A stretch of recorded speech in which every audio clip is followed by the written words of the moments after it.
But about 6 years ago, when I was chairman of the Clayton County Chamber of Commerce International Promotions Council, we decided in coordination with the Georgia Department of Economic Development to make a trade mission to 3 Central and Eastern European countries, to Czech Republic, Romania, and Hungary. It was sort of exploratory in every respect. A number of good business people from Clayton County and also other areas in Metro Atlanta accompanied us on that trip, together with some Georgia Department of Economic Development representatives. And we found that once we were in those countries, that it seemed that the businesses, the governmental officials, the people of Hungary were the most receptive to our visit. And we made quite a few friends and contacts. And over time, we stayed in touch with those friends and contacts. And a year later, we decided to host a visit to the Atlanta metro area of officials and business people from Hungary.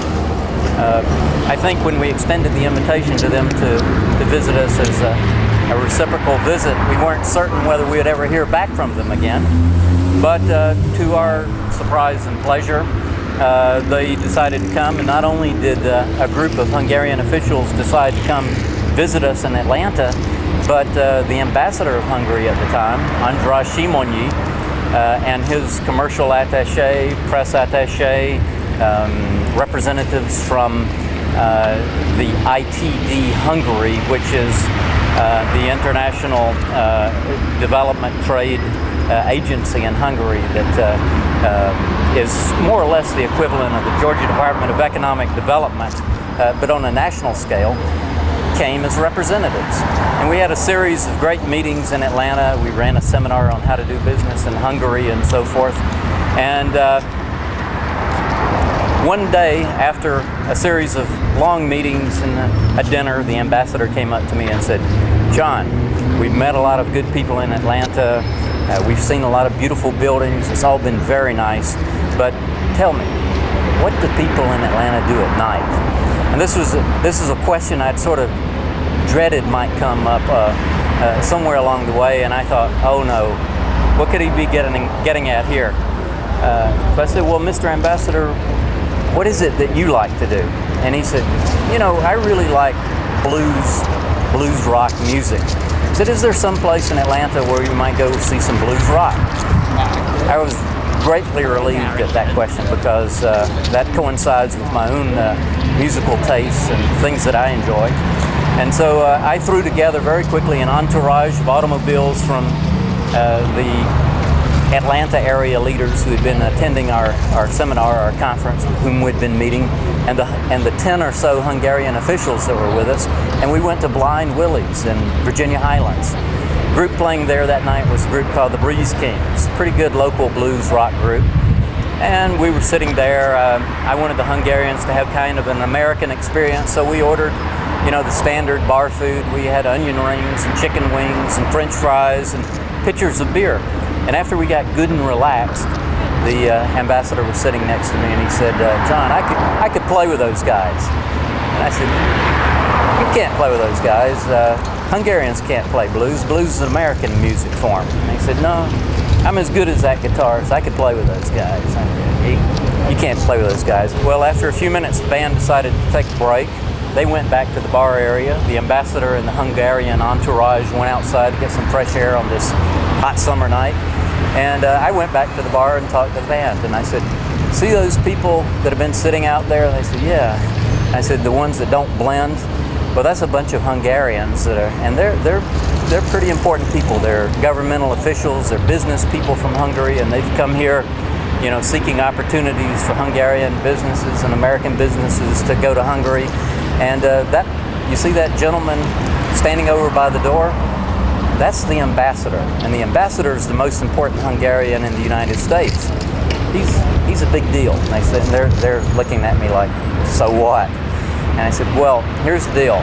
The ambassador says that he could play with you guys." And I said, "Would you kind of go along with me on this little joke, this little challenge, because I know he can't play blues. He's just joking with me, pulling my leg." I said, "Would you invite him to play with you the next set, to play a number?" And they sort of looked at each other, and I said, don't worry, Hungarians can't play the blues, that's American music, there's no way he's going to do this. So they said, well, okay. So at the beginning of their next set, they invited the ambassador to jump up on the stage and play a number, and to everyone's surprise, including the Hungarians that were there, he did it. He jumped up, grabbed the guitar, asked the leader of the band, he said, you know Hoochie Coochie Man? And they said, of course we do. It was a standard blues rock song. Every band knows that plays this type of music. And he said, okay, let's play it. He counted down, they played it, he sang, and he ended up playing the whole set that night. Everybody's surprised. We caught some of it on film. It was a great time.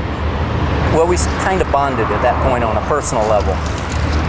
I was working for the time as in-house legal counsel for Delta Airlines doing their international expansion, and the ambassador started inviting me to certain events in Washington, to receptions, dinners, that sort of thing.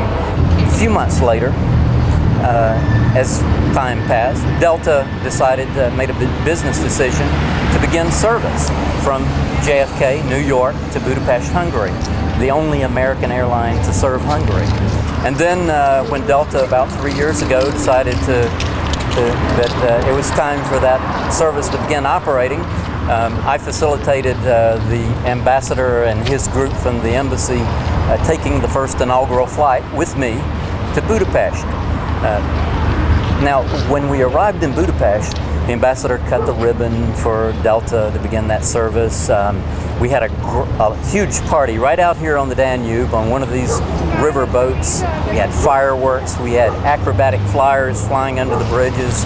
It was just an incredible party, a great success. We met with the Minister of Economy, who was at that time in charge of privatization of Malev, the Hungarian national air carrier. Just all kinds of access to the Hungarian government through Ambassador Simonyi that we otherwise would not have had as a company in the United States. So it was a great time, great experience.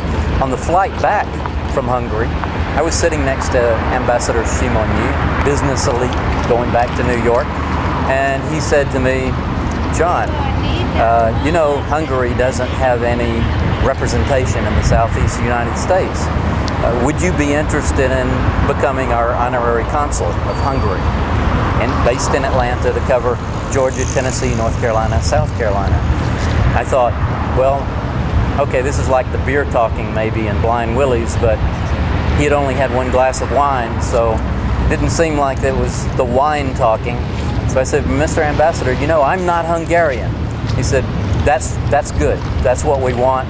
We don't want a Hungarian. We want an American businessman who knows the region, who knows the area, that can help us establish the business ties between your Southeast region businesses and businesses in Hungary, and help us jumpstart the Southeast from a Hungarian's perspective.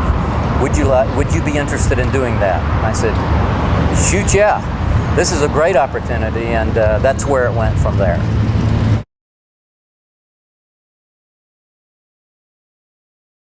That's a difficult question because if you've been to Hungary quite a few times and gotten to know the Hungarian people, you love so many things about Hungary. I can't identify any single thing.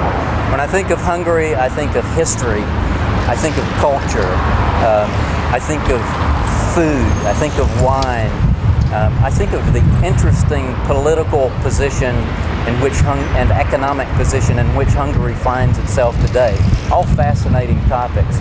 And here you have a well-educated, hard-working populace.